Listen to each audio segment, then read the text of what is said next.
Hi everyone, I'm Dr.Animaction. Welcome to the third entry in my long-dormant Animated 80s Japan Edition video series. In this series, I look at all of the animation that specifically premiered in Japan during the featured year. It's a nice way to provide an interesting contrast between what we here in the US were watching compared to our Japanese contemporaries. I've also already covered the UK specific content of the entire 80s decade, and will potentially be doing another video or series that looks at animation in the rest of the world. For now though, we're going to go ahead and take a look at Japan, so if you're a fan of anime or classic animation in general, you've come to the right place. But we've got 28-ish series to cover, so let's get this video going.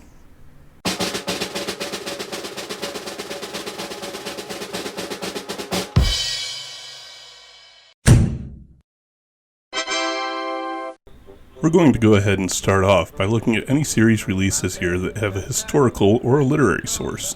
We've got a handful of these, so the first one is called Anime Yasei no Sakabi. It's based on a children's book called Call of the Wild by Hatuju Muku. There's really not a ton of information I can find on the book or author, potentially because I can't read Japanese, but I did find that he's most well known for his series of animal-themed books, of which this was one. Or maybe it was based on the 1903 American novel Call of the Wild by Jack London, as the other title of the anime is Call of the Wild. It seems to depend on which website you get your information from. Based on some screenshots containing images of gorillas and sharks though, I'd lean more toward the first option as the true source material, assuming that the screenshot is actually from this particular anime. Then again, another website lists a dog named Buck as one of the characters, which is the name of the main dog from London's novel and a sequel to the 1981 movie called Kuya no Sakebigo. Kuya no Sakebigo, Hero Buck. I do know that the series came from Waco Productions and ran for 22 episodes, but the bottom line on this one is that I don't really know what sources to trust regarding information about this particular anime. If any of you can find any information, feel free to share it in the comments. Moving on though, we have a series called Lucy May of the Southern Rainbow, based on the children's novel Southern Rainbow by Australian author Phyllis Piddington. This show aired as part of the long-running World Masterpiece Theatre franchise, which adopted several literary works between 1969 and 1997. The fact that this aired the same year as the novel was released interestingly means that the anime came out before the book was even fully released, since it was coming out as a serial and magazine. It's also the first anime in the World Masterpiece Theatre series to come out while the author was still alive. I guess it could also have gone in the slice of life section, as it's about a young girl and her family as she grows up in the early 20th century Australia, but because it's from a book, I put it here. This one came from Nippon Animation and aired on Fuji TV for 50 episodes. Moving along, we've got another in a very large number of animated takes on Bram Stoker's classic Dracula character. This is called Don Dracula, and told the story of the character moving from Transylvania to Japan with his daughter Chocola. Chocolat. He's also followed to Japan by Nemesis Van Helsing, and between this and the fact that he ends up mixed up in strange situations when he tries to feed at night, we end up with a fairly slapstick comedy of errors. The most interesting aspect differentiating it from other Dracula stories is the fact that this Dracula suffers from debilitating hemorrhoids. This is also one of the lesser known series to come from manga superstar Osamu Tezuka, creator of Astro Boy and Blackjack, the latter of which ran in the same magazine as the original manga version of this anime. The short-lived manga it was based on only ran for 3 volumes, and the anime only managed 8 episodes. Next up in this category is a series based on Greek mythology called Little Pollen, from Studio Kokusai Igasha. This 46-episode series ran on Fuji TV and took on the unique format of a musical. The main character Pollen is the daughter of Apollo, who aspires to grow up and become a full goddess through the virtue of the good deeds she tries to do. Unfortunately, as tends to be the case in this type of anime, all of these efforts tend to go wrong, and she gets by on the strength of her positivity and spirit. The other gods who appear throughout the series are well done and closely representative of how they're portrayed in the original myths. This is one I'd like to know more about, but unfortunately the only dub it's ever gotten is in Spanish, and I'm unfortunately language inept. Lastly in this category is a show called The Flying House, or Adventures of the Flying House. It's a new anime from Tatsunoko Productions that's kind of similar to the series Superbook that the company released the previous year. Like that one, this series is based on the adventures the young pair of main characters have through biblical events and Bible stories. Where Storybook had its characters and their robot companion traveling through time using the power of the book, this series has its characters traveling through time with a bumbling scientist and a robot companion via the time-traveling house that he built. Over its 52 episodes, the characters spend their time trying to return to their own era as the machine is malfunctioning due to the scientist's ineptitude. But that's it for these historical titles though, so let's move on to something different. So for this video and moving forward, I've gone ahead and combined slice of life and comedy series into the same category, since the line between them can get fairly blurry. We'll start this one off with a series called Asari-chan, which is a show from Toei Animation that ran for 54 episodes in a short OVA on TV Asahi. It's based on a manga by creator Mayumi Murayama that was originally published in 1978 and ran for 100 volumes all the way through 2014. It follows the adventures of the title character, who's a 4th grader that has a rocky and antics-filled relationship with her family through a series of miscellaneous adventures. There's another series that came out this year featuring a different young main character called Fuku-chan, but it's not, however, based on that character of the same name from the Hello Kitty franchise. This Fuku-chan is a 5-year-old street urchin who enjoys pranking the people around him. Instead of a manga magazine, this one was published as a comic strip in Japanese newspapers from 1936 all the way up until 1971. And the anime from Shin-Ei Animation managed 71 episodes in its original run, also on TV Asahi. This wasn't the character's first animated appearance though, as he was also in a short film in 1941 and a pair of war propaganda films in 1944. The 1982 anime series, though, followed his daily antics as an unrepentant prankster and the people of the town that have to put up with him. Moving on, we've got a series called Game Center Arashi, again from Shin-Ei Animation, and based on a 17-volume manga from 1978. This series follows a kid named Arashi as he travels around town trying to become the king of the arcades. Each of the series' 26 episodes on NTV saw him challenging other gamers for high scores, using a variety of special moves and even some arcade game-based superpower kind of abilities. It's interesting that the manga it's based on came in 1978, 4 full years before the US got any real media focused on gaming, with the release of the Pac-Man cartoon. Our next series in this category is called Saibot Robachi, or Robbie the Rascal in English-speaking markets. This one actually wasn't based on a manga and was instead an original animation from NAC Productions that ran for 39 episodes on TV Tokyo. Robbie lives in a town populated by other robots, created by an eccentric scientist where he, in the finest anime traditions, causes problems for those around him despite his big heart and kind disposition. The one main thing that differentiates this series from others in that vein is that another inventor wants to steal Robbie for himself and causes way more trouble for the village than the little robot ever does in the process.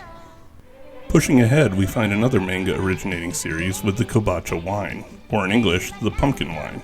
The manga didn't run very long, with only 18 original volumes, meaning the longer-running anime contained far more story. Between 1982 and 1984, the Toei-produced anime ran for a total of 95 episodes on TV Asahi, followed by an OVA film in 1984. The show portrays the mismatched couple of the very short and small Shinsuke and his taller-than-average and muscular girlfriend Natsumi through their daily lives as they help Shinsuke's mother run her women's apparel business. Most of the humor comes from the fact that Shinsuke is a nice enough kid, but somewhat abrasive and doesn't know how to interact with the female customers. Next up is an anime that oddly enough aired in Germany in 1979 before hitting Japanese TVs this year. The New Adventures of Maya the Honeybee was the second animated series featuring the character following a 52-episode original run called simply Maya the Honeybee that aired in Japan in 1975. This second series was produced by Nippon Animation and was run on both TV Tokyo and TV Osaka, where it totaled 52 episodes. Like the original, the series follows the trials of the young bee Maya, who wants to explore the world but is hindered by the fact her hive is going through a period of civil unrest. It's somewhat more mature than the concept would lead you to believe, as it featured things like civil and inter-hive war, kidnappings, and moral decision-making. It's even received various modern remakes, though they're not as thematically mature as this earlier version. The next show on my list in this category is a romance series that released this year concurrently with a manga of the same name. Released by Group TAC on Nippon TV, Tokimeki Tonight lasted for a 34-episode season. The main character is the 15-year-old daughter of a vampire and a werewolf who discovers she can take the form of any object she bites, until breaking that transformation by sneezing. She falls in love with a handsome athlete at school, but has to juggle that love with her parents' refusal to let her date a human, conflicts with her Yakuza heiress rival, and the potential secrets her love interest Shun is keeping. Though this is the only version of the anime, the manga received a couple of modern sequels, including one from 2021 that continues to run today. The next series isn't one that I've been able to find a whole lot of information about though. What I do know is that Itatsubashi Kei no Ultra Basan, or as it's titled in English, the super grandmother of the Hitatsubachi family. Right, get on with it! Of the Hitatsubachi Family is a comedy and slice-of-life series from Knack Productions that had a short run of 13 episodes between October 92 and January 93 on YTV. I don't necessarily like to judge a book by its cover, but this cover looks like a story about a take-no-crap old lady stomping her way through the modern, or at least 80s modern, world. It looks kind of fun and funny, so if anyone knows anything else about it, let me know. The next series may seem at first like it's in the wrong category, as ninjas bring action to mind, but Ninjaman Ippei really is a slice of life.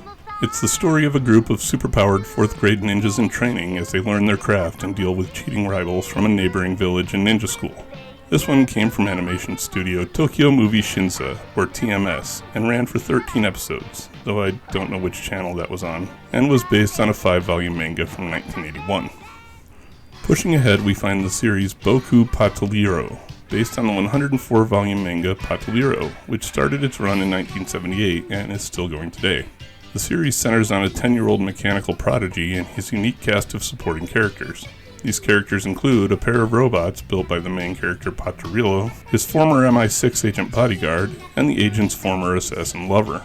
This couple was an early example of an LGBT representation in manga, though that relationship was somewhat toned down in the anime. The show got 49 episodes from Toei Animation on Fuji TV, followed by an OVA movie and a sequel series in the mid-2000s. Next up is Sasuga no Soratobi, or Amazing Soratobi, which is another series following students in a ninja school, though this time it was high school and focused on a 17-year-old. Just like other series in this vein, it tells the story of the main character's ill-conceived pranks, how they affect other students, and his conflicts with rivals from other ninja schools. This one had a 69-episode run on Fuji TV and came from Tsuchida Productions, but there's not a whole lot else to say about it. And finally in this category comes the series Tonde Monpei, which is about a 15-year-old girl with dreams of being a fashion designer. And in support of that, she takes a job as an au pair for another world-famous fashion designer. She eventually realizes the baby she was hired to take care of was far more trouble than she could handle and tries to leave, but it turns out the child has psychic powers that she uses to keep the poor teenager employed. This one's 42 episodes came from TMS and was aired on TV Asahi. But that's all I could find for slice of life, comedy, and other shows of a similar ilk that premiered in 1982 Japan. So let's go ahead and take a look at some more series that have rolled into another combined category. Well, I call this category action, but it's really all types of action and adventure, sci-fi and fantasy, and includes some pretty well-known titles, and one of my personal favorites. We'll start this one off with this year's only new Magical Girl series, which came from Ashi Productions in the form of Magical Princess Minky Momo. This is another entry in this year's lineup that wasn't based on a pre-existing manga, but instead was an original creation from Ashi Productions that received 63 episodes on TV Tokyo. The series follows a princess from a kingdom that's home to fairy tale characters, who get sent to Earth with a royal entourage consisting of a dog, a monkey, and a bird. These are actually human advisors trapped in those forms so they blend into our world, while the princess herself takes on the role of a normal teenage girl. Her magical powers, though, allow her to take the form of an adult version of herself, representative of whatever role she needs to be in at the time to address a specific problem. She's stuck doing good deeds on Earth until she fills her crown of 12 jewels, each of which require 4 instances of bringing happiness to others to light up. Next up is a show that even if you haven't seen, you probably recognize the characters from, if you've ever been in a store that sells anime, since they're often seen in a fairly infamous anime movie from the time. The series is called Space Cobra, which was a direct adaptation of the film Space Adventure Cobra from July of the same year, both of which originated as a manga from 1978. The series released in October on Fuji TV from TMS, where it lasted for 31 episodes. The story takes a kind of Total Recall storyline with a main character who visits a business that allows you to experience various fantasies in the form of vivid and realistic dreams. Unfortunately, the main character gets a dream he hadn't bargained for, where he's an adventurer named Cobra, exploring the galaxy with his robot partner and a powerful psycho gun in place of his left arm. When he wakes up and leaves the business, he finds there's much more to his dream than he'd originally suspected. The series continues by exploring his missing memories and the conspiracy he finds himself involved with. So that one was pretty recognizable, but the next 3 in this category are even more so to true fans of US animation. The first of these is best known to us here in America as the Mysterious Cities of Gold, but it premiered in Japan this year as Esteban, Child of the Sun. We didn't get to see it until 1986, but as a Japanese-French co-production between Studio Pierrot and DIC Audiovisual, Japan got it this year and France the next. In Japan, its 39 episodes ran on NHK, which is kind of the Japanese version of PBS. I'd continue to describe the series here, but then I couldn't urge you to watch my US animated 80s series, so you can hear what I have to say about it in the 1986 video over there. So do that when you're done here, and we'll go ahead and move along.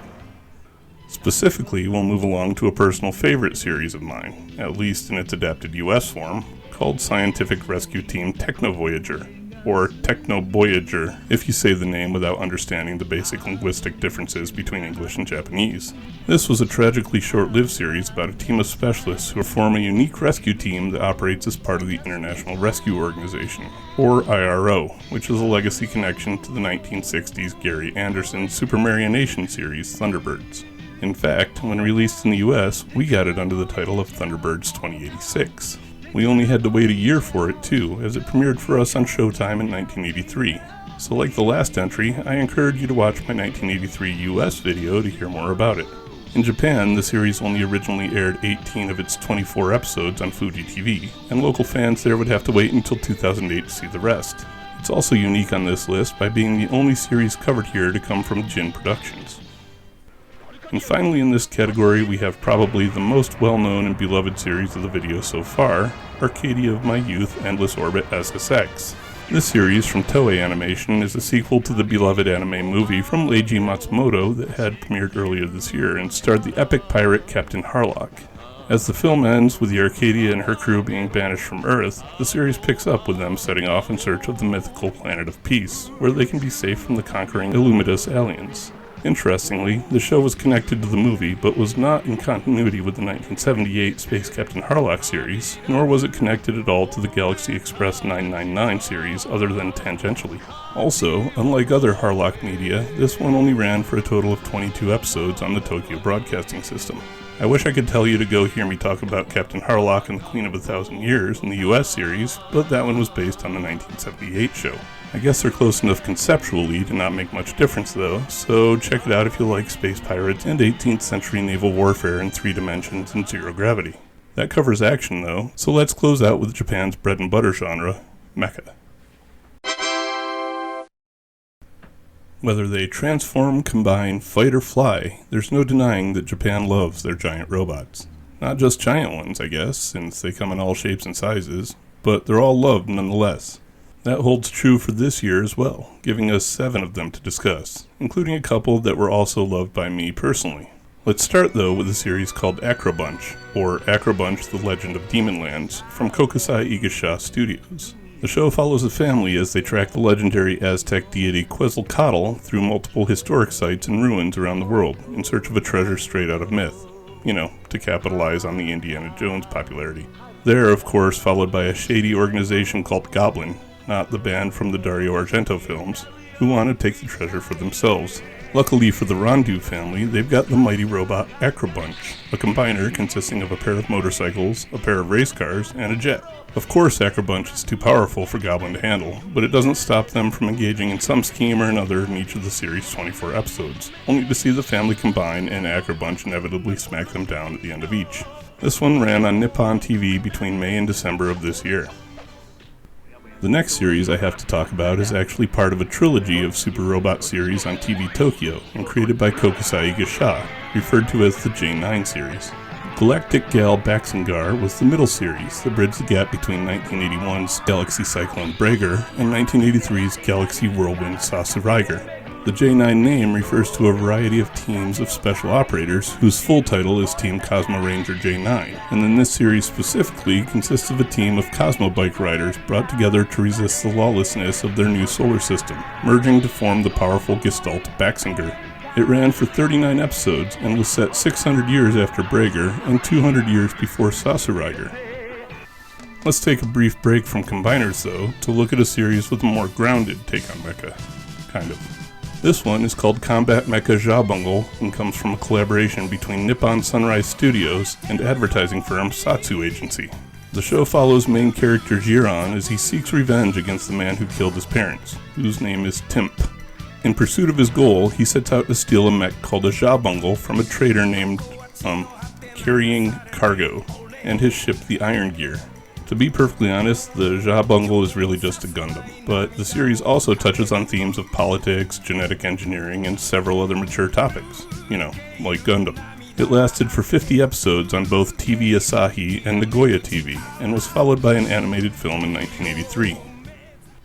Now we move on to a series that's pretty unique amongst others in this video, since it's not an original series, but it's also not based on a manga or a sequel to an earlier anime. Instead, it's an animated adaptation loosely based on the 1972 tokusatsu series called Warrior of Love Rainbow Man.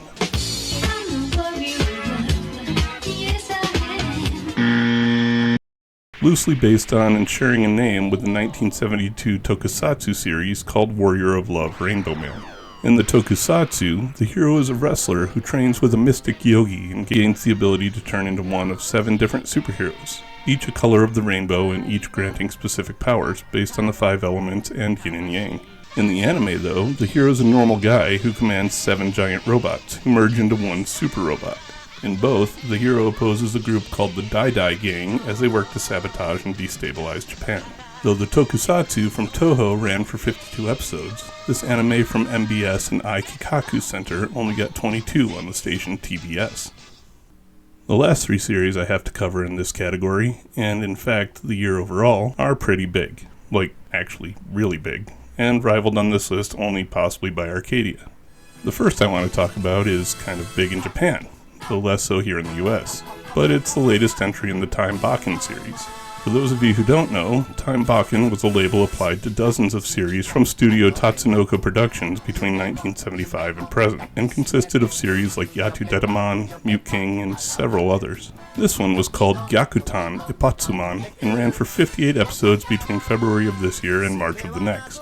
The series was set in the near future of the 1990s, where a fictional corporation has taken over almost everything, so it was off by about 30 years or so, but still fairly prophetic.